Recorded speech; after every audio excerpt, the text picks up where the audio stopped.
Hello everyone, সবাইকে অনেক অনেক শুভেচ্ছা এবং স্বাগতম আমার আজকের নতুন এপিসোডে। আজকের এপিসোডে আমরা প্রজেক্ট কোয়ালিটি ম্যানেজমেন্টের এক্সিকিউশন প্রসেস ম্যানেজ কোয়ালিটি নিয়ে কথা বলবো। আজকের এপিসোডের প্রথমেই আমরা প্রজেক্ট কোয়ালিটি ম্যানেজমেন্টের কিছু ওভারভিউ দিব, তারপরে ম্যানেজ কোয়ালিটি প্রসেসে কি করতে হয়, এর input, tools and technique and output কি হয় সেটা নিয়ে আলোচনা করব। ফাইনালি আমরা প্রজেক্ট কোয়ালিটি ম্যানেজমেন্টের জন্য কি কি বেস্ট প্র্যাকটিস এবং কি কমন চ্যালেঞ্জ আছে specially for manage quality process সেটা নিয়ে একটু জেনারেল আইডিয়া দেওয়ার চেষ্টা করব। প্রথমেই আসি আমরা প্রজেক্ট কোয়ালিটি ম্যানেজমেন্ট বলতে কি বুঝাই বা কি করতে হয় একটু ওভারভিউ দিই।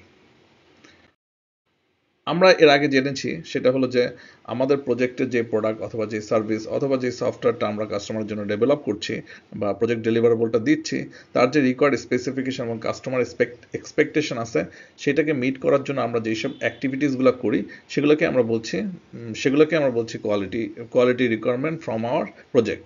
সো আমাদের মেইন টার্গেট হলো কাস্টমার রিকোয়ারমেন্ট এক্সপেকটেশন আমার প্রোডাক্টের ব্যাপারে যেন আমরা এটা মেক শিওর করতে পারি, সেই রিকোয়ারমেন্টটা যেন আমরা মিট করতে পারি। এ হলো আমার minimum requirement from quality management. So customer satisfaction আমাদের নেসেসারি। এই প্রক্রিয়াটাকে সহজ করার জন্য আমরা কি কি অ্যাকশন নিই? আমরা প্রথমেই প্রজেক্ট কোয়ালিটি ম্যানেজমেন্টের জন্য প্রোডাক্টের স্পেসিফিকেশন, কি টেস্ট ক্রাইটেরিয়া, আমরা এই বিষয়গুলো নিয়ে প্ল্যান করি, অ্যাক্টিভিটিগুলো ঠিক করি যে আমি যখন প্রোডাক্টটা ডেভেলপ হবে তখন আমরা কি কি কাজগুলো করে মেক শিওর করব বা স্টেক হোল্ডারদেরকে কনফিডেন্স দিব যে আমার যে প্রোডাক্টটা আউটপুট দিচ্ছে সেই প্রোডাক্টটা তাদের রিকোয়ারমেন্টকে মিট করতে পারবে। সো আমাকে প্ল্যান করতে হবে, আমাকে কিছু অ্যাসুরেন্স প্রোগ্রাম ম্যানেজ বা অ্যাসুরেন্স করতে হবে যে আমার যখন প্রোডাক্টটা বিল্ড হচ্ছে সেটা যেন একটা অ্যাকসেপ্টেবল প্রোডাক্ট আউটপুট হিসেবে বের হয়। আমাকে কন্ট্রোল করতে হবে যাতে আমার যদি কোনো কারণে ডিভিয়েট হয় আমার প্রোডাক্টের পারফরমেন্স, সেটাকে যেন আমি ভালোভাবে ম্যানেজ করতে পারি। এ হলো জেনারেল আইডিয়া আমার কোয়ালিটি ম্যানেজমেন্টের। তারপরে আমি যদি চিন্তা করি এবার আমরা আসলে প্রজেক্ট কোয়ালিটি ম্যানেজমেন্টের ক্ষেত্রে আমরা কি কি জিনিসকে নিয়ে মাথা নিয়ে কাজ করি।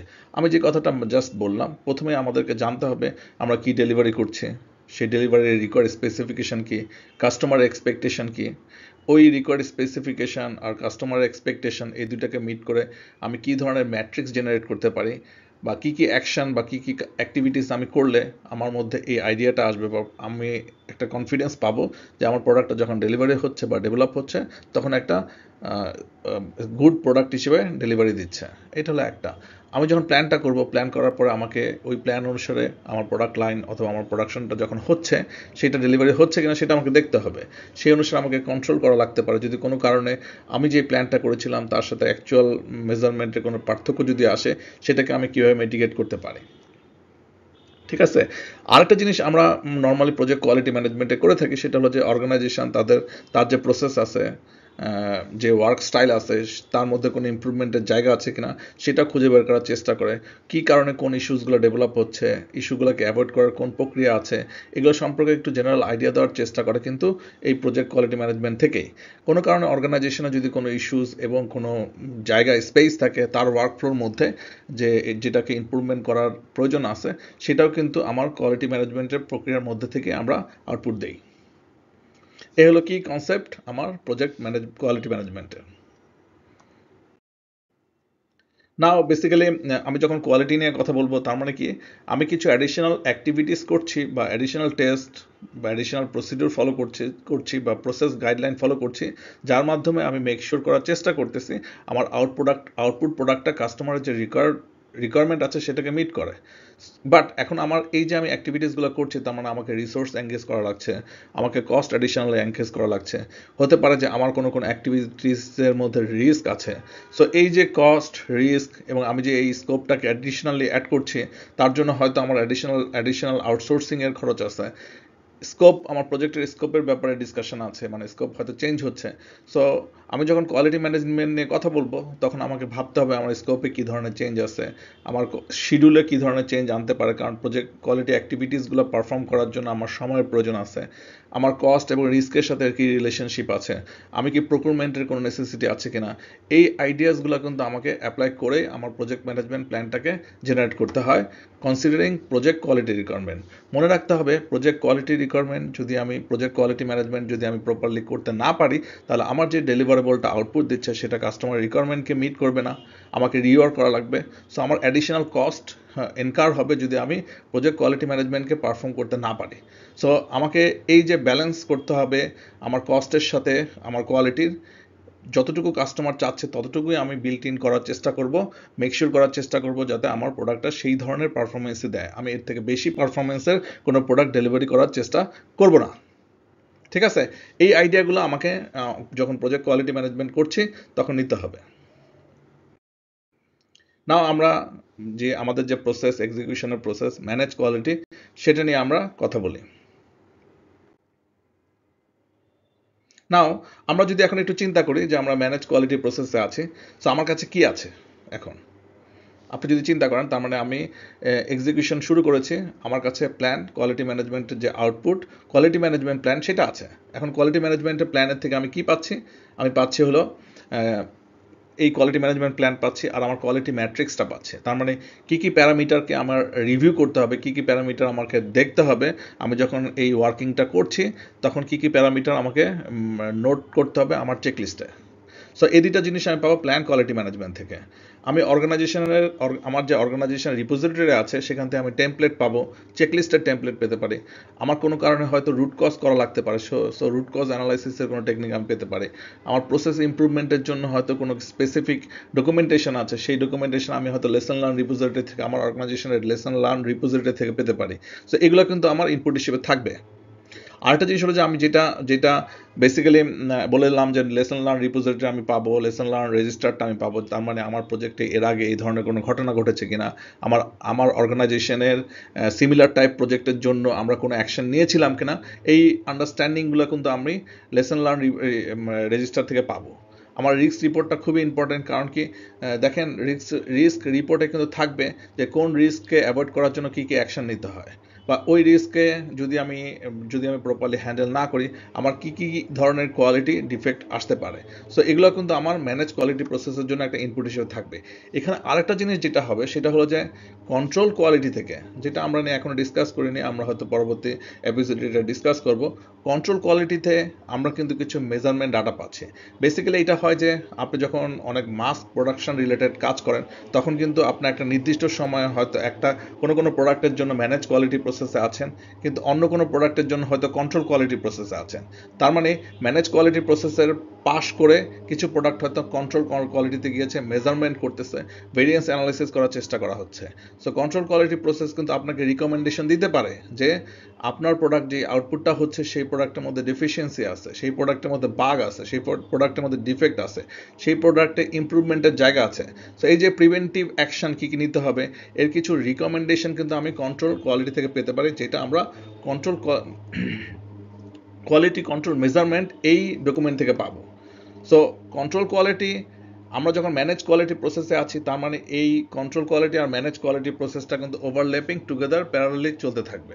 কিছু কিছু আইটেমের ক্ষেত্রে আমরা হয়তো ম্যানেজ কোয়ালিটি প্রসেসে আছি, কিছু কিছু আইটেম হয়তো আমরা কন্ট্রোল কোয়ালিটি প্রসেসে আছে। বাট কন্ট্রোল কোয়ালিটি যখন দেখবে যে একটা প্রোডাক্টে ডিফেক্ট আছে, সেই প্রোডাক্টের ডিফেক্টটাকে অ্যাভয়েড করার জন্য কী ধরনের প্রিভেনশন নিতে হবে, বা এই ডিফেক্টটাকে আর কোনো সময় না আসার জন্য তারা কিছু অ্যানালাইসিস করে দেখেছে কী কী অ্যাকশন নিলে আমরা এটাকে অ্যাভয়েড করতে পারি, সেই রিকমেন্ডেশন কিন্তু কন্ট্রোল কোয়ালিটি দিবে। এছাড়াও আরেকটা জিনিস যেটা দিবে সেটা হলো যে কোনো কারণে এরকম হতে পারে যে কন্ট্রোল কোয়ালিটিতে আপনি দেখেছেন যে এটা ডিফেক্টটাকে অ্যাভয়েড করার জন্য যেই ধরনের কস্ট আপনাকে ইনকার করছে সেইটা আমার বেসলাইনে ছিল না, সে হয়তো চেঞ্জ রিকোয়েস্ট করে ওই যে অ্যাডিশনাল অ্যাক্টিভিটিসগুলো আপনাকে পারফর্ম করতে হবে, তার জন্য যে অ্যাডিশনাল বাজেটটা লাগবে সেটাকে অ্যাপ্রুভাল নিয়ে বেসলাইন করে অ্যাপ্রুভ চেঞ্জ রিকোয়েস্ট আকারেও আপনাকে দিতে পারে। সো ওই অ্যাকশনগুলো কিন্তু আপনার ম্যানেজ কোয়ালিটি প্রসেসের মধ্যে নিতে হবে। সো আপনি যখন ম্যানেজ কোয়ালিটি প্রসেস আছে, আপনি তার মানে 3 ধরনের কাজকে ফোকাস করছেন। এক হলো যে আপনি অনগোয়িং যেসব প্রোডাক্ট প্রডিউস হচ্ছে সেগুলা অ্যাজ পার প্ল্যান অনুসারে প্রডিউস হচ্ছে কিনা সেটা দেখছেন। সেকেন্ড সেটা হলো যে আপনি যখন প্রোডাকশনটা হচ্ছে, আপনার কোয়ালিটি ম্যাট্রিক্সের যেসব প্যারামিটার আছে সেই সব প্যারামিটারগুলো যখন যা প্রয়োজন হচ্ছে সেগুলোকে নোট ডাউন করছেন চেকলিস্টে। থার্ড সেটা হলো যে আপনি যখন ম্যানেজ কোয়ালিটি প্রসেসের মধ্যে আছেন, প্রোডাক্টটা ডেভেলপ হচ্ছে, তখন আপনি অডিট করতেছেন আপনার যে প্রসেস চলতেছে সেই প্রসেসের মধ্যে ইমপ্রুভমেন্টের জায়গা আছে কিনা। সো এই 3-4টা অ্যাক্টিভিটিস কিন্তু আপনি এই ম্যানেজ কোয়ালিটি প্রসেসের মধ্যে পারফর্ম করেন। ম্যানেজ কোয়ালিটি কিন্তু শুধুমাত্র কোয়ালিটি অ্যাসুরেন্সের জন্য কাজ করে না। ম্যানেজ কোয়ালিটি আসলে বেসিক্যালি 3টা স্পেসিফিক ডিউরেশনে কাজ করে। একটা হলো অনগোয়িং প্রোডাকশনকে মেক শিওর করে, কনফিডেন্স দেওয়ার চেষ্টা করে স্টেক হোল্ডারদেরকে যে আমি যে প্রসেসের মধ্যে থেকে কাজ করছি, প্রোডাক্টটা ডেভেলপ করছি, সেই প্রসেসের মধ্যে ভালো প্রোডাক্ট ডেভেলপ হবে। এক। সেকেন্ড হলো যে প্রসেস ইমপ্রুভমেন্টের জন্য কোনো অ্যানালাইসিস করে প্রসেসকে ইমপ্রুভ করা যায় কিনা, সেটা যদি অ্যাপ্রুভ হয়ে যায় সেই প্রসেস ইমপ্রুভমেন্টের আইডিয়াটা জেনারেট করার চেষ্টা করে এবং এটা অ্যাপ্লাই করার চেষ্টা করে। 3 নম্বর হলো কন্ট্রোল প্রসেসের মধ্যে থেকে কোনো ডেভিয়েশন আসছে কিনা আউটপুটে, সেই ডেভিয়েশন অনুসারে তাদের যে রিকমেন্ডেশন স্পেশালি ফর প্রিভেনশন অথবা কারেক্টিভ অ্যাকশন যদি তারা নিতে বলে, সেই রিকমেন্ডেশনগুলো কিন্তু ম্যানেজ কোয়ালিটি প্রসেস থেকে অ্যাপ্লাই হয়। ঠিক আছে, এই হলো জেনারেল আইডিয়া। ওকে, ম্যানেজ কোয়ালিটি প্রসেস থেকে আমরা যে আউটপুটটা পাই সেটা হলো কোয়ালিটি রিপোর্ট, যেখানে ডিটেল থাকে কী ধরনের ডিফেক্ট আসতেছে, কী ধরনের ইস্যু ক্রিয়েট হয়েছে, কী কী কারেক্টিভ অ্যাকশন সে নিয়েছে, কী রেজাল্ট পাচ্ছে, এগুলো কিন্তু ডিটেল আকারে কোয়ালিটি রিপোর্টে থাকে। কোয়ালিটি কন্ট্রোল প্রসেসের যে ইনপুটটা নিয়ে সে কাজ করেছে তার আউটপুট কী হচ্ছে সেটার আইডিয়াও কোয়ালিটি রিপোর্টে থাকে। আরেকটা জিনিস থাকে সেটা হলো test and evaluation documents. Basically সে হয়তো কিছু টেস্ট পারফর্ম করেছে, যেই টেস্টের যে আউটপুট আছে সেটাও সে কন্ট্রোল কোয়ালিটি প্রসেসের মধ্যে ইনপুট হিসেবে দিয়ে থাকে ম্যানেজ কোয়ালিটি প্রসেসের মাধ্যমে। ঠিক আছে, এটা হলো জেনারেল আইডিয়া ম্যানেজ কোয়ালিটি প্রসেসের।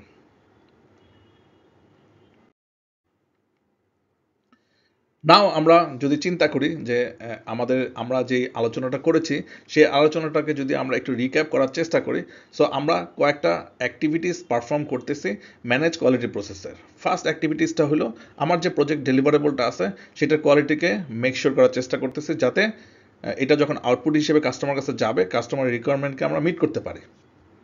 আচ্ছা, এই যে অ্যাক্টিভিটিসগুলো পারফর্ম করতেছি এটা আমরা কোথা থেকে পাচ্ছি? আমাদের যে প্ল্যান কোয়ালিটি ম্যানেজমেন্ট আছে সেখান থেকে। ঠিক আছে, সেকেন্ড যেটা সেটা হলো যে বেসিক্যালি আপনি কি করছেন আপনার অর্গানাইজেশনের জন্য, আপনি যখন অ্যাক্টিভিটিসগুলো করছেন পারফর্ম করতেছেন তার ইফেক্টিভনেসটা কেমন হচ্ছে, অথবা সেটা কি রিয়েলি ফাংশনালিং কিনা, আপনি কি ইফেক্টিভ ওয়েতে প্রোডাক্টটাকে ভেরিফাই করতে পারছেন কিনা, কোন প্রক্রিয়ার মধ্যে দিয়ে গেলে আপনি এটাকে ভালো পারফর্ম করতে পারবেন, এই যে অ্যানালাইসিস, এই অ্যানালাইসিসটাও কিন্তু আমরা ম্যানেজ কোয়ালিটি প্রসেসে করি। এটা আমরা দুইটাভাবে করি, একটা হলো অডিট করে আর একটা হলো প্রসেসকে অ্যানালাইসিস করে দেখার চেষ্টা করি প্রসেসের মধ্যে ইমপ্রুভমেন্টের কোনো জায়গা আছে কিনা। তার মানে কি, আপনি আপনার প্রসেসের মধ্যে স্পেসিফিক কোনো ফাংশনালিটি অ্যাড করার ফলে আপনি আরও ইফিশিয়েন্টলি বুঝতে পারেন আপনার যে আউটপুটটা হচ্ছে সেটা কাস্টমার কাছে অ্যাকসেপ্টেড হবে বা কাস্টমার রিকোয়ারমেন্টকে মিট করবে, সেটা অ্যানালাইসিস করার চেষ্টা করেন। আপনাকে মনে রাখতে হবে অনেক ক্ষেত্রে অনেক অর্গানাইজেশন যেটা হয় কোয়ালিটি অডিটটা পারফর্ম করে এক্সটার্নাল পিপলস, প্রজেক্ট পিপল সবসময় কোয়ালিটি অডিট পারফর্ম করে তা না। নর্মালি একটা ভালো অর্গানাইজেশনে বা একটা well planned or well organised অর্গানাইজেশনে যেটা হয় যে তাদের আলাদা একটা কোয়ালিটি রিপোর্ট থাকে, তাদের স্কিল সেট, তাদের কোয়ালিটি অডিট টিম থাকে, তাদের স্কিল সেট এবং তাদের অ্যানালাইসিসের way of working is different. যখন আপনি প্রোডাক্টটা ডেভেলপ করছেন সে কোয়ালিটি অডিট করবে, সে কিন্তু আপনাকে খুব বেশি ইন্টারাপ্ট করবে না, সে দেখার চেষ্টা করবে আপনার কোনো জায়গায় কোনো ডিলে আছে কিনা প্রসেসের মধ্যে, যদি কোনো ডিলে থাকে সেটাকে কীভাবে ইফেক্টিভ ওয়েতে রিমুভ করা যায় সেগুলো নিয়ে কাজ করবে। সেগুলো নিয়ে সে রুট কজ অ্যানালাইসিস করারও চেষ্টা করবে, যদি কোনো কারণে কোনো জায়গায় সে মনে করে কোনো ইস্যুস আছে, এগুলোকে নিয়ে কাজ করে সে একটা রিকমেন্ডেশন দিয়ে চেঞ্জ কন্ট্রোল বোর্ডের কাছে অ্যাপ্লাই করবে যে এই অ্যাপ্লিকেশন মানে এই প্রসেসটাকে যদি আমি চেঞ্জ করি তাহলে আমার আউটপুটটা বেটার হবে। যদি আপনার চেঞ্জ কন্ট্রোল বোর্ড ওটাকে অ্যাপ্রুভ করে তখন ম্যানেজ কোয়ালিটি প্রসেসরের কাজ কিন্তু এটাকে আবার অ্যাপ্লিকেশনে নিয়ে আসা, এক্সিকিউশন স্টেজে নিয়ে আসা। ঠিক আছে, এটা কিন্তু একটা ম্যানেজ কোয়ালিটি প্রসেসের একটা স্পেসিফিক কাজ। ওকে, নাও থার্ড আরেকটা যেটা কাজ সেটা হলো যে আপনি যখন প্রোডাক্টটাকে ম্যানুফ্যাকচার করছেন বা প্রোডাক্টটা যখন ডেভেলপ করছেন, আপনাকে কিন্তু দেখতে হবে যে আপনি কোনো উপায়ে এই প্রোডাক্টটাকে আরও মোর ফাংশনিং করার জন্য কোনো এফিশিয়েন্ট বা ইফেক্টিভ ওয়ে আছে কিনা, ডিজাইন কনসিডারেশনগুলো নিয়েও আপনাকে চিন্তা করতে হবে। যদি আপনি এরকম কোনো কিছু পান যেগুলো ডিজাইন কনসিডারেশন ইম্পর্টেন্ট, সেগুলো আপনি টেস্ট অ্যান্ড এভলিউশন ডকুমেন্টসে ইনপুট হিসেবে দিয়ে চেঞ্জ কন্ট্রোল বোর্ডের কাছে রিকোয়েস্ট করতে পারেন, কন্ট্রোল কোয়ালিটির মধ্যে রিকোয়েস্ট করতে পারেন যে এগুলোকে রিভিউ করে যদি কোনো কারণে এটা অ্যাপ্রুভ করা যায় এক্সিকিউশনের স্টেজে without any additional cost or with additional cost, এটা যদি চেঞ্জ কন্ট্রোল বোর্ড অ্যাপ্রুভ করে তখন আপনি এটাকে আপনার প্রোডাক্টের মধ্যে বিল্ট ইন আকারে দিয়ে দিতে পারেন। সো এই যে একটা একটা একটা হাউ টু সে একটা অনেক বড় একটা প্ল্যাটফর্মে কাজ করছেন আপনি। আপনার কাজ শুধুমাত্র দেখা না যে যখন কাজটা হচ্ছে সেটা প্রপারলি হচ্ছে কিনা, এছাড়াও ওই কাজের মধ্যে কোনো ইমপ্রুভমেন্টের জায়গা আছে কিনা সেটা নিয়েও কাজ করতে হবে। মনে রাখতে হবে ম্যানেজ কোয়ালিটি প্রসেস কিন্তু একজনের কাজ না। বেসিক্যালি আপনি যখন একটা অর্গানাইজেশন আছেন, organisation each and every person is required to involve for improving qualities. এটাই হলো আমাদের যে ডিফারেন্ট ডিফারেন্ট প্রসেস আছে, প্ল্যান, ডু, চেক, ট্যাগ, মানে অনেক ধরনের মেথোডোলজিস আছে, সবসময় আপনাকে এনকারেজ করবে যে আপনি কোয়ালিটি আসলে একজনের কাজ না, কোয়ালিটি এটা সবার জন্য। সো এইটা হলো মোটামুটি একটা অবজেক্ট কাজের কাজের স্টাইল ম্যানেজ কোয়ালিটি প্রসেসে। নাও আমরা যদি দেখি ইনপুট টুলস অ্যান্ড টেকনিক আমাদের এই ম্যানেজ কোয়ালিটি প্রসেসের জন্য, বেসিক্যালি আমরা কিছুটা আলোচনা করে ফেলেছি, বাস জাস্ট রিকল করার জন্য।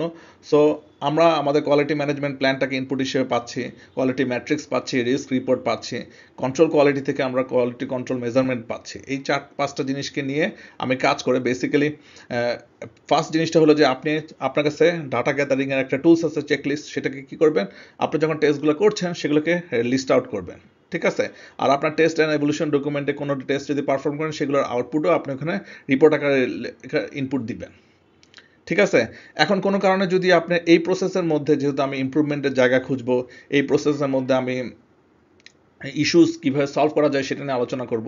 সো আমাকে কিন্তু ডাটা নিয়ে অ্যানালাইসিস করতে হবে। যেহেতু আমি প্রসেস ইমপ্রুভমেন্ট নিয়ে কাজ করব, যেহেতু আমি কোনো অল্টারনেটিভ ওয়েতে আমার প্রসেসটা কাজ করলে ফাংশনিং হবে কিনা এগুলো নিয়ে কাজ করবো। সো আমাকে ডাটা অ্যানালাইসিসের কিছু জিনিস অ্যাপ্লাই করতে হবে।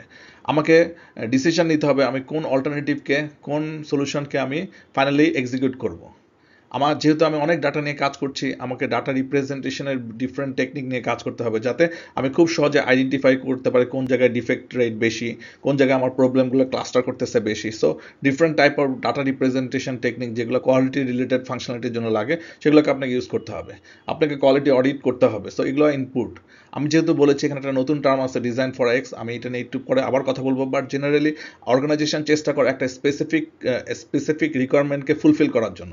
ওই স্পেসিফিক রিকোয়ারমেন্টকে ফুলফিল করার জন্য হোল অর্গানাইজেশন চেষ্টা করে তার ফুল ওয়ার্ক স্টাইল এবং ডিজাইন প্রিন্সিপালকে ওইটাকে টার্গেট করে করার জন্য। সো এইটা ওয়ান কাইন্ড অফ ফিলোসফি, আপনি কোন কোন কনসেপ্ট নিয়ে আপনি আপনার সিস্টেমটাকে ডিজাইন করবেন। প্রবলেম সলভিং, যেহেতু আমি বলেছি আপনি অনেক ধরনের ইস্যু পেতে পারেন, সেই ইস্যুগুলোকে কীভাবে কোন কোন ম্যাথোডোলজি বা কোন কোন জেনারেল আইডিয়া দিয়ে আপনি কীভাবে প্রবলেম সলভ করেন সেটা নিয়ে কাজ করবেন। আর আমি আবারও বলছি এই প্রসেসে আরেকটা কাজ হলো আপনার প্রসেসকে কীভাবে ইমপ্রুভ করবেন। সো আর আপনার কোয়ালিটি ফাংশনগুলোকে কীভাবে ইমপ্রুভ করবেন সেগুলো নিয়ে কাজ করেন। সো এই ধরনের টুলস অ্যান্ড টেকনিকগুলো কিন্তু আপনার টুলস অ্যান্ড টেকনিক হিসেবে এই প্রসেসে আসতে পারে। এই প্রসেস থেকে আমি আউটপুট যেটা পাবো সেটা হলো আমি একটা কোয়ালিটি রিপোর্টস আউটপুট করবো, যেখানে ডিটেল লেখা থাকবে আমি কী কী অ্যাকশন নিয়েছি, কোন কোন জায়গায় আমার ইস্যুস হয়েছে, কী ধরনের ডিফেক্ট আমি পাচ্ছি, ওটা কীভাবে সলভ করছি, আমার কন্ট্রোল কোয়ালিটি থেকে যে ধরনের মেজারমেন্ট আসছে সেটাকে আমি কি কি তার রেজাল্টটা কী আছে সেই আউটকামগুলো কোয়ালিটি রিপোর্টে লেখা থাকবে। আর আমি যেহেতু বলেছি যে আমি একটা test and evaluation documents output দিব, যার মাধ্যমে আমার যে প্রোডাক্টটা আছে সেই প্রোডাক্টের ফাংশনটা আমি টেস্ট করেছি তার যে রিপোর্ট আমি পেয়েছি সেটা আউটপুট আকারে টেস্ট অ্যান্ড এভলিউশন ডকুমেন্টসে ইনপুট দিব। চেঞ্জ রিকোয়েস্ট, যেহেতু আমি বলেছি আমার process improvement, quality improvement, product ইমপ্রুভমেন্টের কোনো আইডিয়া আছে কিনা, যেগুলো আমি চেঞ্জ রিকোয়েস্ট আকারে কন্ট্রোল কোয়ালিটিতে দিতে পারি। যারা চেঞ্জ কন্ট্রোল বোর্ড অথবা কন্ট্রোল কোয়ালিটি রিভিউ করে দেখতে পারে যে বেসিক্যালি আমি যেই ক্লেমটা করছি বা আমি যেই চেঞ্জ রিকোয়েস্টটা অ্যাপ্লাই করেছি সেটা অ্যাপ্রুভ করা যায়। যদি অ্যাপ্রুভ করা করে তাহলে আমরা আবার ম্যানেজ কোয়ালিটিতে সেটাকে এক্সিকিউট করার চেষ্টা করি। এই হলো overall general idea, input, tools and technique, output, manage quality processor. Now আমরা যদি আবারও রিকল করি, ইনপুট প্রজেক্ট ম্যানেজমেন্ট প্ল্যানে থাকবে কোয়ালিটি ম্যানেজমেন্ট প্ল্যান, প্রজেক্ট ডকুমেন্টে আসবে লেসন লার্ন রেজিস্টার আমার নলেজ রিপোজিটরি থেকে, কোয়ালিটি কন্ট্রোল মেজারমেন্ট আসবে কন্ট্রোল কোয়ালিটি থেকে, কোয়ালিটি ম্যাট্রিক্স আসবে প্ল্যান কোয়ালিটি ম্যানেজমেন্ট থেকে, ফাইনালি রিস্ক রিপোর্ট আসবে আমার রিস্ক ম্যানেজমেন্ট থেকে। অর্গানাইজেশন প্রসেস থেকে আমি কিছু টেমপ্লেট পাবো, কোয়ালিটি রিপোর্ট পাবো, হতে পারে চেকলিস্ট পেতে পারি, চেকশিটও পেতে পারি, এগুলো আমি পাবো অর্গানাইজেশন রিপোজিটরি থেকে। এই হলো ইনপুট কোয়ালিটি ম্যানেজমেন্ট। নাও আমরা টুলস অ্যান্ড টেকনিক নিয়ে কথা বলি। যদিও আমি কিছু জেনারেল আইডিয়া দিয়েছিলাম, আমি এই কথাগুলোকে আবার বলার চেষ্টা করতেছি আর একটু ডিটেল এলাবোরেটলি। নাও কোয়ালিটি অডিট, একটা টুলস অ্যান্ড টেকনিক হলো কোয়ালিটি অডিট। বেসিক্যালি এইটা আপনার এক্সটার্নাল হতে পারে, আপনার অর্গানাইজেশনের বাইরের কোনো টিম হতে পারে আপনার অর্গানাইজেশনের within your department, maybe another team will do this quality audit. Maybe আপনার অর্গানাইজেশন একটা সেপারেট কোয়ালিটি অডিট টিম আছে যাদের মেইন ফোকাসই হলো প্রসেসের মধ্যে ইমপ্রুভমেন্ট খোঁজা, প্রোডাক্টের ডিফেক্টগুলোকে অ্যাভয়েড করার জন্য কী করলে ইমপ্রুভ করা যায় সেটা নিয়ে কাজ করা। সো এরা কি করবে, এরা আপনার প্রসেস আপনি যখন প্রোডাক্টটা ডেভেলপ করছেন, আপনার প্রোডাক্টটাকে অবজার্ভ করার চেষ্টা করবে। এখন অবজার্ভ করবে কি, সে কিন্তু স্টার্ট থেকে এন্ড পর্যন্ত ফুল প্রসেসটাকে অবজার্ভ করার চেষ্টা করবে। এখন অবজার্ভ করে তার আইডেন্টিফিকেশন ওয়ে অফটা কি, আইডেন্টিফিকেশনটা হবে যে কোনো জায়গায় ডিফেক্টকে অ্যাভয়েড করার জন্য বা ডিফেক্ট যেগুলো আসতেছিল কন্ট্রোল কোয়ালিটিতে আমরা যেটা পেয়েছি, ডিফিসিয়েন্সি যেটা আসতেছিল সেটা কোন কারণে আসতেছিল। সে ওভারঅল একটা স্টেপ নেওয়ার চেষ্টা করবে, কোনোভাবে আমি মেক শিওর করতে পারি যে ওই যে কন্ট্রোল কোয়ালিটি অথবা আমার ম্যানেজ কোয়ালিটিতে যেসব ইস্যুসগুলো আছে সেগুলোকে অ্যাভয়েড করা যায় কিনা। সে কিন্তু কোনো প্রসেসকে ইন্টারাপ্ট করার চেষ্টা করবে না। তার কাজ হলো সবগুলো ডকুমেন্ট, আউটপুট এগুলোকে অ্যানালাইসিস করে দেখার চেষ্টা করবে কোনো জায়গায় ইমপ্রুভমেন্টের জায়গা আছে কিনা। সো উনি যদি ওই ইমপ্রুভমেন্টের জায়গা পায়, সেগুলোকে রিকমেন্ডেশন আকারে বা সেগুলোর জন্য কী ধরনের সলিউশন আছে সেই সলিউশনকে অ্যানালাইসিস করে সে আউটপুট দেওয়ার চেষ্টা করবে একটা চেঞ্জ রিকোয়েস্ট, যাতে চেঞ্জ রিকোয়েস্টের মাধ্যমে আবার প্রসেসটাকে রিডিজাইন করে আবার যখন ইমপ্লিমেন্টেশন ইসটা এক্সিকিউট করতে পারে, যদি এটা ওয়ান্স ইট অ্যাপ্রুভ। সো এটা খুবই সিম্পল ওয়ার্ক। তারা চেষ্টা করবে আমরা কোন কাজটাকে আমরা যখন এক্সিকিউট করছি, কোন কাজটা আমরা ভালো করছি, কোন কাজটা খারাপ করতেছি, কোন কাজটা ভালো হচ্ছে আমার প্রোডাক্টের ইফিসিয়েন্সি বাড়ানোর জন্য, কোনো জায়গায় কোনো গ্যাপ আছে কিনা, কোনো শর্টকামিং আছে কিনা, সেগুলোকে অ্যানালাইসিস করে চেষ্টা করবে যে আমার প্রসেসটাকে মোর ইফিশিয়েন্ট করতে, যাতে সে মেক শিওর করতে পারে আমার আউটপুটটা কাস্টমার রিকোয়ারমেন্টকে মিট করতে পারে। এটাই হলো কোয়ালিটি অডিট। এখানে ডাটা গ্যাদারিং এর চেকলিস্ট, বেসিক্যালি চেকলিস্টটা একটা সিম্পল, আপনার কিছু প্যারামিটার দেওয়া থাকবে, আপনার কিছু প্যারামিটার কনসিডারেশন দিতে পারে, আপনার কোনো ডেসক্রিপশন নিতে হতে পারে। জাস্ট আপনি যখন এক্সিকিউশন করছেন তখন আপনি ওই রেজাল্টটাকে টিক দিবেন যে আপনি ওই ভ্যালুটা কত পেয়েছেন। আপনি কিন্তু কোনো অ্যানালিসিস করবেন না। আপনি যখন ম্যানেজ কোয়ালিটি প্রসেসে আছেন, আপনার কাজ হলো টেস্ট আইটেমকে বা টেস্ট প্যারামিটার যেটা আসছে রেজাল্ট, সেটা আপনি চেকশিটের মধ্যে ইনপুট দেওয়া। অর্গানাইজেশন টু অর্গানাইজেশন বা প্রোডাক্ট ওয়াইজ এই চেকলিস্টটা কিন্তু ডিফারেন্ট। আপনি যখন ম্যানুফ্যাকচারিং প্ল্যান্ট, যেগুলো ইলেকট্রনিক ম্যানুফ্যাকচারিং প্ল্যান্ট আছে, সেখানে চেকলিস্ট কিন্তু অনেক ডিফারেন্ট হয়। কিন্তু আপনি যদি আপনি একটা ডোর বানাচ্ছেন, দরজা বানাচ্ছেন, জানালা বানাচ্ছেন, তার জন্য কিন্তু চেকলিস্ট ডিফারেন্ট। দরজার ক্ষেত্রে আপনাকে হয়তো যেই আউটপুটটা আপনি পেয়েছেন তার লেন্থ কত, হাইট কত, ওয়েট কত, এগুলো নিয়ে কাজ করতে হতে পারে, কারণ আপনার হয়তো রিকোয়ার্ড একটা স্ট্যান্ডার্ড আছে, ওই ওয়েটটা কেমন হতে পারে।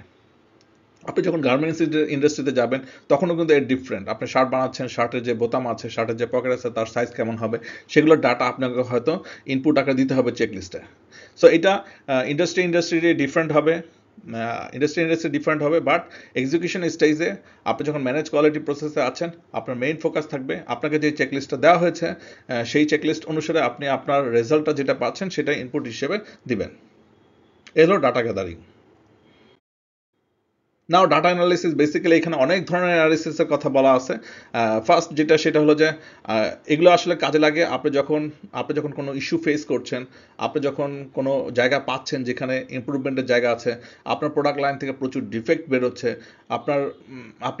আপনি প্রোডাক্টটা যেটা আউটপুট দিচ্ছেন সেটা কোনোভাবে যে রিকোয়ার্ড স্ট্যান্ডার্ড টেস্ট আছে সেটাকে পাস করতে পারছে না। এই ধরনের কেসের ক্ষেত্রে আপনাকে কি করতে হবে, আপনাকে অল্টারনেটিভ চিন্তা করতে হবে যে কীভাবে আমি কাজ করলে, অল্টারনেটিভ ওয়েতে কীভাবে কাজ করলে আমি আমার কোয়ালিটি রিকোয়ারমেন্টটাকে মিট করতে পারি। আপনার এক্সিস্টিং যেসব ডকুমেন্ট আউটপুট আছে, ইভেন এটা হতে পারে টেকনিক্যাল স্পেসিফিকেশন ডকুমেন্ট, হয়তো বেঞ্চমার্কিং কোনো কাস্টমারের কাছ থেকে আপনি নিয়ে আসছেন ডাটা, সেগুলো নিয়ে কাজ করবেন। আপনার প্রসেসের মধ্যে যেই সব কাজগুলো করছেন স্টেপ বাই স্টেপ, সেই প্রসেসটাকে আবার রিডিজাইন করার কনসিডারেশন আসতে পারে, তার মানে আপনার প্রসেস অ্যানালিসিস করতে হবে। এগুলো সবই আপনি করছেন কেন, আপনি করছেন একটা স্পেসিফিক প্রবলেমকে সলভ করার জন্য। সো দ্যাট মিনস আপনাকে রুট কজ অ্যানালিসিস করতে হবে। সো একটা প্রবলেম কি হচ্ছে, কেন হচ্ছে, কি রিজনের জন্য হচ্ছে, কোথায় কারণের জন্য হচ্ছে, এগুলো সবই আপনাকে অ্যানালাইসিস করে বের করার চেষ্টা করতে হবে কিভাবে আমার প্রোডাক্টটাকে আরও মোর এফিশিয়েন্ট ওয়েতে কাস্টমারের রিকোয়ারমেন্টকে মিট করানো যায়, আপনার প্রসেসকে কীভাবে ইমপ্রুভ করা যায় without any delay, without any troublesome, right. So এগুলোকে কনসিডারেশনে নিয়ে আপনি এই ধরনের অ্যানালাইসিস করা লাগতে পারে আপনার প্রজেক্টের জন্য। নাও ডিজাইন অফ এক্স, আমি জাস্ট সিম্পলি একটা জিনিস বলার চেষ্টা করি। সে ফর এক্সাম্পল আমি যখন ক্লাস লেকচার বানাচ্ছি, আমার উদ্দেশ্যটা হলো, আমার মেইন ফোকাস থাকে, আমি জেনারেল কথা বলবো, জেনারেল আমি বইয়ের ভাষায় যেসব বইয়ের ওয়ার্ডিং আছে সেগুলোকে অ্যাভয়েড করার চেষ্টা করব, বাট আমি কি টার্মসগুলোকে বলার চেষ্টা করব। কিন্তু এছাড়া যে ল্যাঙ্গুয়েজগুলো আছে সেগুলো আমি আমার নিজের ভাষায় বলার চেষ্টা করব। এটা হলো আমার কি টার্গেট। সো আমার মেইন ফোকাস থাকে আমি কতটুকু কমফোর্টেবলি জেনারেল ভাষায় আপনাকে ডেলিভারি করতেছি। এই যে আমি কনসিডারেশন নিয়েছি আমার আমার স্ট্যান্ডার্ড হবে জেনারেল। সো তার মানে আমি কি করছি, আমার এই কনসেপ্টকে মাথায় নিয়ে এই যে জেনারেল আইডিয়াসগুলো শেয়ার করবো, জেনারেল ল্যাঙ্গুয়েজে কথা বলবো, এইটা আমার মেইন ফোকাস। এটাকে কনসিডারেশনে নিয়ে আমি আমার চিন্তা ভাবনা, আমার প্রেজেন্টেশন স্লাইড, আমি কীভাবে প্রেজেন্ট করবো, এগুলো কিন্তু সব ওইটাকে ফোকাস করে। সো আপনার অর্গানাইজেশনে যদি আপনি এই আউটকাম, একটা স্পেসিফিক আউটকামকে কনসিডারেশন নিয়ে আপনার হোল প্রিন্সিপাল, আপনার হোল ওয়ার্ক স্টাইলকে ডিজাইন করেন, সেটাই হবে ডিজাইন অফ এক্স। এই এক্সটা হবে কোনো স্পেসিফিক থিংস। এটা হতে পারে আপনার রিলায়েবিলিটি, হতে পারে আপনার ডিপ্লয়মেন্ট টাইম, হতে পারে আপনি কীভাবে অ্যাসেম্বল করতেছেন সেটা, কীভাবে হতে পারে কস্ট, সার্ভিস, যে কোনো কিছু হতে পারে। মেইন কথা হলো আপনি আপনার সিস্টেম ডিজাইন করছেন কনসিডারিং ওয়ান স্পেসিফিক প্যারামিটার্স। ঠিক আছে, আপনার ফোকাস হলো ওয়ান। আপনার কোম্পানি যদি বলে আপনাকে কস্ট সেভিংস মোডে থাকা লাগবে, সো আপনাকে হোল অর্গানাইজেশন রান করতে হবে, আপনার হোল টিমকে রান করতে হবে কনসিডারিং কস্ট সেভিংস। সো আপনার প্ল্যানটা হবে design of x, design of cost savings. Okay, so এটা হলো ডিজাইন অফ এক্স এর জেনারেল আইডিয়া। নাও আমরা এখন ডাটা রিপ্রেজেন্টেশনের বিভিন্ন টেকনিক বলবো। এই যে আমি ডকুমেন্ট অ্যানালিসিস করছি, এই করছি, সেই করছি, অনেক কিছু করতেছি, তাই না? এগুলোকে তো আমার রিপ্রেজেন্ট করা লাগবে। আমি অনেক ধরনের আইডিয়া জেনারেট করার চেষ্টা করতেছি, আমি অল্টারনেটিভ অ্যানালিসিস করার চেষ্টা করতেছি। আমার মেইন ফোকাস কি, কোথায় প্রবলেম বেশি হচ্ছে সেটাকে বের করা, কোন কোন রিজনের জন্য প্রবলেমটা হচ্ছে সেটা বের করা, প্রসেসের মধ্যে কোন জায়গায় ইমপ্রুভমেন্টের জায়গা আছে সেটা বের করা, কোথায় বেশি ডিলে হচ্ছে সেটা বের করা, তাই না? তো এটা জানতে হলে আমার কি করতে হবে, আমার যেই ধরনের প্রবলেম আছে, কি কারণে এই প্রবলেমটা জেনারেট হচ্ছে, সেগুলো লিস্ট আউট করা লাগবে। এবং ওই লিস্ট আউট করলে আপনি বুঝতে পারবেন, ওটাকে যদি একটা স্পেসিফিক জায়গায় গ্রুপিং করেন, তাহলে আপনি বুঝতে পারেন কোন গ্রুপের কারণে বেশি প্রবলেমটা হচ্ছে। নর্মাল প্রিন্সিপাল বলে যে আপনি 80% প্রবলেম সলভ হয় 20% রিজনের কারণে, অথবা 80% প্রবলেম জেনারেট হয় 20% রিজনের জন্য। সো এইটাকে বের করতে হলে কোথায় আপনার প্রবলেমটা ক্লাস্টার হচ্ছে এটা বের করার জন্য, বা কোন রিজনের জন্য প্রবলেমটা ক্লাস্টার হচ্ছে এটা বের করার জন্য কিছু রিপ্রেজেন্টেশন টেকনিক আছে। অনাদার রিপ্রেজেন্টেশন টেকনিক হলো এফিনিটি ডায়াগ্রাম। তার মানে আপনি আপনার প্রবলেমগুলোকে ক্যাটাগরাইজ করে গ্রুপ করছেন। ঠিক আছে, এটা হলো অ্যাফিনিটি ডায়াগ্রাম। ফ্লো চার্ট হলো আপনি, যেহেতু এটা প্রসেস ইমপ্রুভমেন্টের জন্য ভেরি ইফেক্টিভ, আপনি কি করবেন, আপনার একটা প্রোডাক্ট ম্যানুফ্যাকচারিং স্টার্ট থেকে এন্ড পর্যন্ত কোথায় কোন কাজটা হচ্ছে সেটাকে ফ্লোচার্ট আকারে রিপ্রেজেন্ট করবেন, এবং ওখানে লাগবে না যে কখন কোথায় কে ইনভলভ হচ্ছে। সো আপনি যখন এটা করবেন তখন আপনার মধ্যে যদি কোনো নলেজ গ্যাপ থেকে থাকে বা প্রসেসের মধ্যে যদি কোনো গ্যাপ থাকে সেটা কিন্তু রিভেল হয়ে যাবে। সো এই গ্যাপটাকে আপনি সহজে, গ্যাপ অ্যানালিসিস করার জন্য এটা খুব সহজে বের করতে পারে। প্রসেসের মধ্যে ইমপ্রুভমেন্টের জন্য এইটা খুবই একটা effective tools. Cause and effect diagram, basically এটা খুবই পপুলার একটা ডায়াগ্রাম। ব্যাপারটা হলো যে যে আপনি একটা প্রবলেম যখন হয় তার কিছু ইফেক্ট থাকে, অথবা একটা প্রবলেম কিছু রিজনের জন্য হয়ে থাকে, তাই না? তো এইটাকে যদি আপনি প্রপারলি স্টার্ট থেকে বের করার চেষ্টা করেন কোন কোন রিজনের কারণে ওই প্রবলেমটা হতে পারে, এটাকে যদি ক্যাটাগরি ওয়াইজ ভাগ করতে পারেন এই ধরনের ডায়াগ্রামের মধ্যে, তাহলে আপনি খুব সহজে কোন এরিয়াতে প্রবলেমটা বেশি হচ্ছে, কোন এরিয়ার কারণে প্রবলেমটা হচ্ছে, এটা আইডেন্টিফাই করতে পারেন।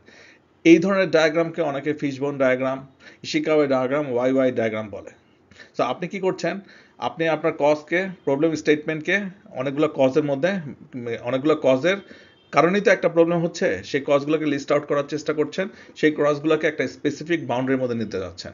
মানে ইকুইপমেন্টের জন্য কোন ধরনের প্রবলেম আছে, কি কি প্রবলেম হচ্ছে, ইকুইপমেন্ট রিজনের জন্য, প্রসেস রিজনের জন্য কোন ধরনের প্রবলেম হচ্ছে, পিপলের জন্য কি হচ্ছে, এটাকে ক্যাটাগরাইজ করছেন। তো সো যখন আপনি এটা করবেন তখন আপনি খুব সহজে লোকেট করতে পারেন কোন জায়গায় প্রবলেমটা, কোন কারণে প্রবলেমটা বেশি হচ্ছে।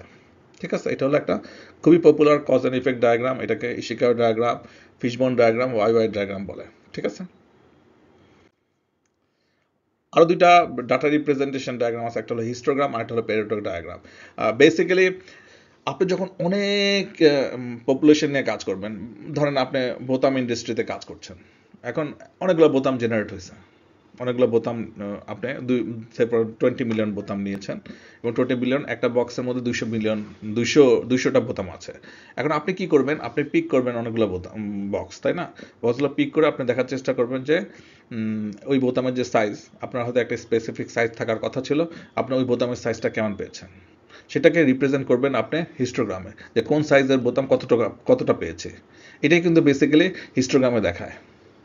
সো এটা হিস্টোগ্রামের মেইন ফোকাস থাকে যে এটা সবচেয়ে লোয়েস্ট ডাইমেনশন থেকে সবচেয়ে হাইয়েস্ট ডাইমেনশনে যায়, এবং নর্মালি যেটা আমরা যেহেতু বলেছি পপুলেশনটা নর্মাল কার্ভকে বেল কার্ভকে ফলো করে, সো হিস্টোগ্রামের লুকটা কিন্তু অনেকটা বেল কার্ভের মধ্যে হয়। পেরেটো ডায়াগ্রামও one kind of histogram, but এইটার মেইন ফোকাস হলো যে যেই প্রবলেমটা সবচেয়ে বেশি, যেই রিজনের কারণে প্রবলেম সবচেয়ে বেশি আসছে সেটাকে আপনি লেফট সাইডে মানে লেফট সাইডে রাখবেন, আর রাইটে যেই রিজনের জন্য সবচেয়ে কম প্রবলেম হয়েছে সেটাকে রাখবেন। সো আপনি তখন বুঝতে পারবেন কোন প্রবলেমটাকে আপনার সলভ করতে হবে যাতে আমি ইমপ্রুভ করতে পারি। খুব সহজে এটা আইডেন্টিফাই করা যেতে পারে। ঠিক আছে, এটা হলো পেরেটো ডায়াগ্রাম বা পেরেটো চার্ট বলে আর কি। এটাও কোয়ালিটি ম্যানেজমেন্টের জন্য খুবই ভালো টেকনিক, ভালো টুলস, আপনি খুব সহজে প্রবলেমটাকে আইডেন্টিফাই করতে পারেন।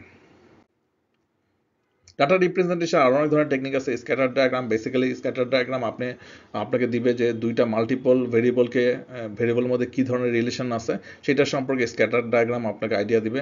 ম্যাট্রিক্স ডায়াগ্রামে আপনি চেষ্টা করবেন দুইয়ের অধিক কোনো প্যারামিটার যদি আপনার থেকে থাকে তাহলে সেটাকে ম্যাট্রিক্স ডায়াগ্রামে আপনি রিপ্রেজেন্ট করার চেষ্টা করবেন। এগুলো হলো ডাটা রিপ্রেজেন্টেশন টেকনিক। আমরা 7টা ডাটা রিপ্রেজেন্টেশন টেকনিক নিয়ে কথা বলেছি। এগুলো নর্মালি কন্ট্রোল কোয়ালিটি প্রসেসে যখন মাস প্রোডাকশন হয় সেগুলোতে খুবই ইফেক্টিভলি কাজ করে থাকে।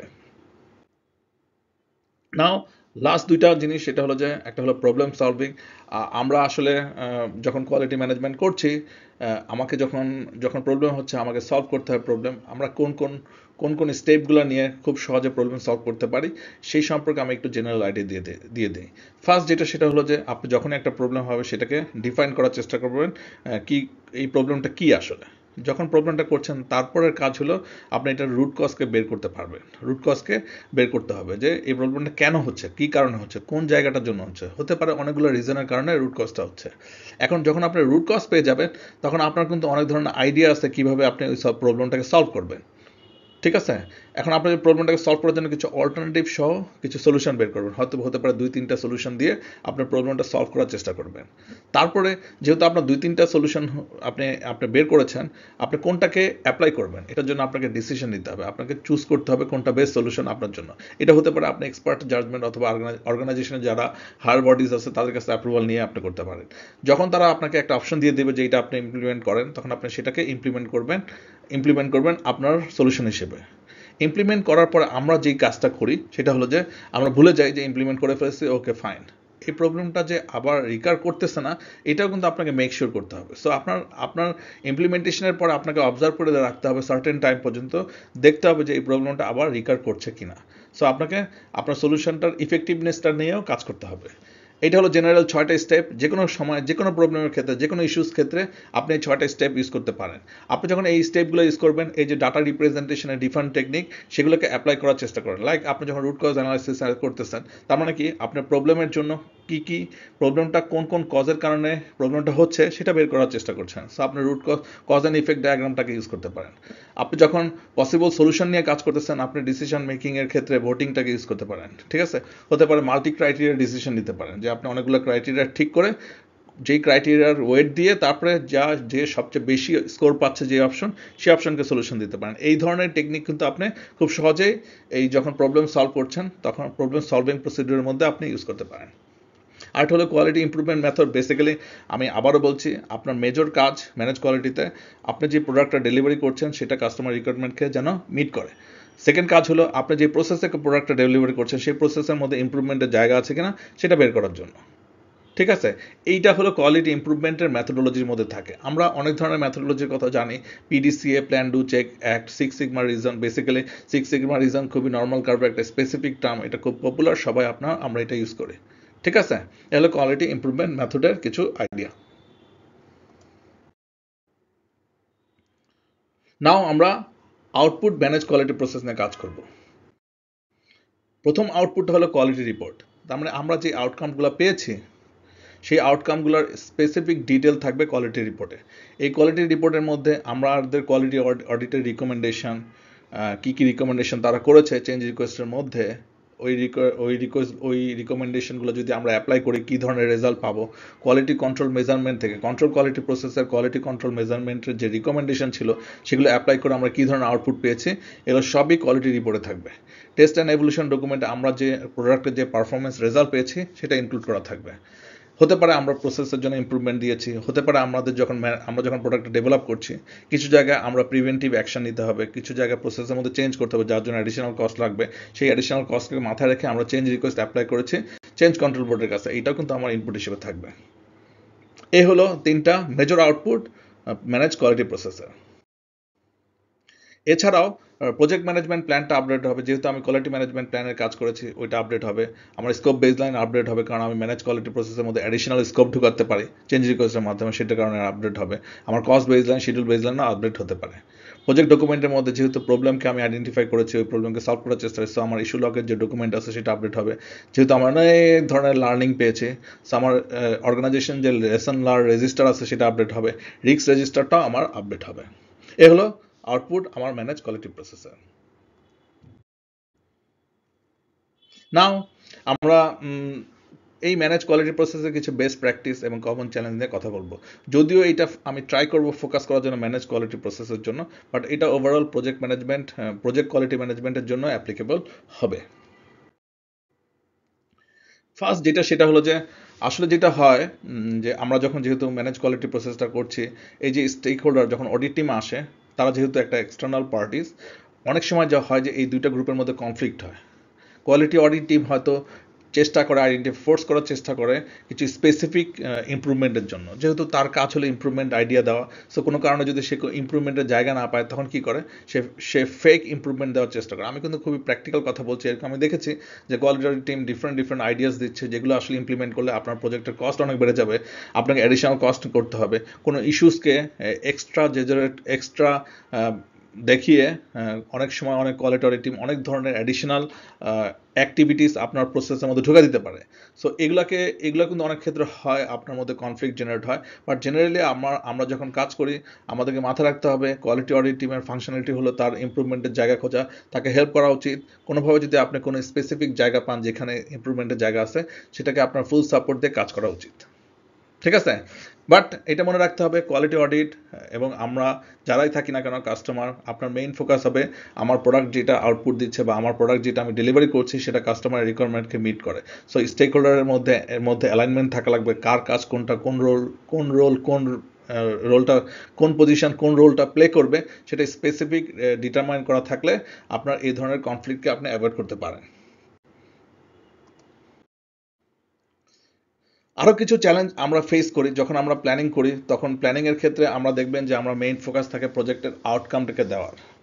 সো আমরা যখন প্রজেক্ট ডেলিভারেবলটা কাস্টমার কাছে ডেলিভারি করি তখন আমাদের হয়তো স্পেসিফিক কোনো আউটকাম রেজাল্ট আমরা পাই, লাইক আমরা রেভিনিউ অ্যাড করতে পারি, আমাদের কিছু ইনকাম বা আমাদের কোম্পানি অর্গানাইজেশন কি করে ইনকামের তার একটা স্পেসিফিক ইনকাম হয়। তো নর্মালি যেটা হয় সেটা হলো যে এই যে হ্রাস করার জন্য যেটা হয় আপনার প্রজেক্টের মধ্যে যেই সব প্রোডাক্টগুলো আপনি ডেলিভারি করছেন সেই সব প্রোডাক্টের মধ্যে অনেক ধরনের কাজ আপনি হয়তো পেন্ডিং রেখে দিচ্ছেন যেগুলো কোয়ালিটিতে পরবর্তীতে আপনার প্রোডাক্টের পারফরমেন্সকে এফেক্ট করে। সো এই ধরনের প্ল্যান বা টাইমের সাথে আপনার প্ল্যান কোয়ালিটির যে রিকোয়ারমেন্ট আছে সেটাকে ইন্টিগ্রেট করাও কিন্তু অনেক ক্ষেত্রে চ্যালেঞ্জিং হয়। আরেকটা যেটা সেটা হচ্ছে এই যে আমি আবারও বলছি কোয়ালিটি অডিট টিম যেহেতু ইমপ্রুভমেন্টের জায়গা দেয়, দেখা যায় যে অনেক ক্ষেত্রে দেখা যায় রিসোর্সের কার্টেল করতে হয়, কারণ যারা কোয়ালিটি ইমপ্রুভমেন্ট করছে তারা হয়তো কিছু চেঞ্জ দিচ্ছে যেগুলো প্রসেসের মধ্যে চেঞ্জ হচ্ছে। যেই সব স্টেক হোল্ডার একটা কাজ করতে অভ্যস্ত হয়ে গেছে তাদের মধ্যে কিন্তু এই রেজিস্ট্যান্সটা থাকে যে চেঞ্জকে তারা অ্যাকোমোডেট করার চেষ্টা করে না, যেভাবে কাজ করতেছিল সেভাবে করার চেষ্টা করে। এই ধরনের কেসেও কিন্তু কিছু চ্যালেঞ্জ আমরা ফেস করি। ডেফিনেটলি আপনার যে লিডারশিপ আছে, আপনার যে প্রসেস আছে, আপনার যে অডিট টিম আছে, আপনার কোয়ালিটি অ্যাসুরেন্স টিম যারা আছে সবাইকে নিয়ে আপনার প্রপারলি ট্রেন করে কোন পজিশনে কোন রোল অ্যান্ড রেসপন্সিবিলিটি আপনার অর্গানাইজেশন লিডারশিপ থেকে যদি এই ধরনের সাপোর্ট ক্লিয়ারলি দেওয়া হয় এবং সবার মধ্যে এই কনফিডেন্সটা দেওয়া যেতে পারে যে যে যদিও কোনো কারণে প্রজেক্ট আমার কোয়ালিটি ইমপ্রুভমেন্ট বা প্রসেস ইমপ্রুভমেন্টের কারণে বা আমার সফটওয়্যার ইমপ্লিমেন্টেশনের কারণে যদি কোনো রোলের পজিশন ওয়ার্ক স্কোপ কমে যায়, স্টিল সেই পার্সন অথবা পজিশন থেকে অন্য কোনো পজিশনে যাওয়ার সুযোগ করে দেয় লিডারশিপ থেকে, তাহলে আপনি অনেক কনফ্লিক্টকে অ্যাভয়েড করতে পারেন। ঠিক আছে, এলো জেনারেল আইডিয়া। আমি কিছু কমন চ্যালেঞ্জের কথা বললাম। মেজর চ্যালেঞ্জ হলো কোয়ালিটি অডিট টিম যেহেতু এক্সটার্নাল পার্টি থাকে অনেক কনফ্লিক্ট জেনারেট হয়, আমরা চেঞ্জ করতে চাই না, প্রজেক্টের কস্ট অনেক বেড়ে যায়, এই ধরনের কনফ্লিক্টকে আমার অ্যাভয়েড করার চেষ্টা করতে হয়।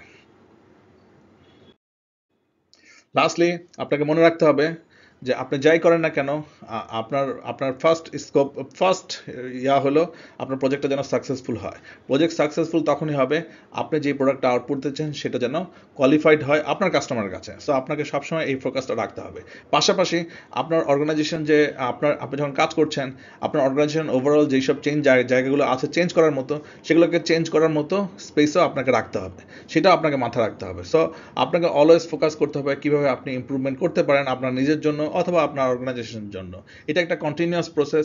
এই কালচারটা আপনাকে অর্গানাইজেশন ওয়াইজ ডেভেলপ করতে হবে। আপনি যদি প্রজেক্ট ম্যানেজার হন, আপনার বেস্ট এফোর্টটা দিতে হবে যাতে আপনি কন্টিনিউয়াসলি ইমপ্রুভমেন্ট করতে পারেন, এবং বেস্ট এফোর্টটা দিতে হবে আপনার টিমের মধ্যে কীভাবে এই ধারণাটা দিয়ে দেওয়া যায় যে যতক্ষণ পর্যন্ত এভরি ওয়ার্ক স্কোপের মধ্যে এইটা দেখার যে কিভাবে ওই কাজটা আজকে আমি যেভাবে করেছি কালকে কিভাবে করলে আমি আরও বেশি এফিশিয়েন্টলি করতে পারবো। আপনি যদি এই কাজটা করতে পারেন, দেখা যাবে যে আপনার নলেজ, আপনার প্রজেক্টের যে আউটকাম এবং অথবা আপনার যে প্রোডাক্টটা ডেলিভারি করছেন সেখানে রিওয়ার্কের পরিমাণ কম হয়, ওয়ারেন্টি সাপোর্ট অনেক কম থাকে, কাস্টমার স্যাটিসফ্যাকশন অনেক বেশি হাই হয়। ঠিক আছে, আজকে এই পর্যন্তই। Thank you very much for your patience. See you in our next episode. Thank you.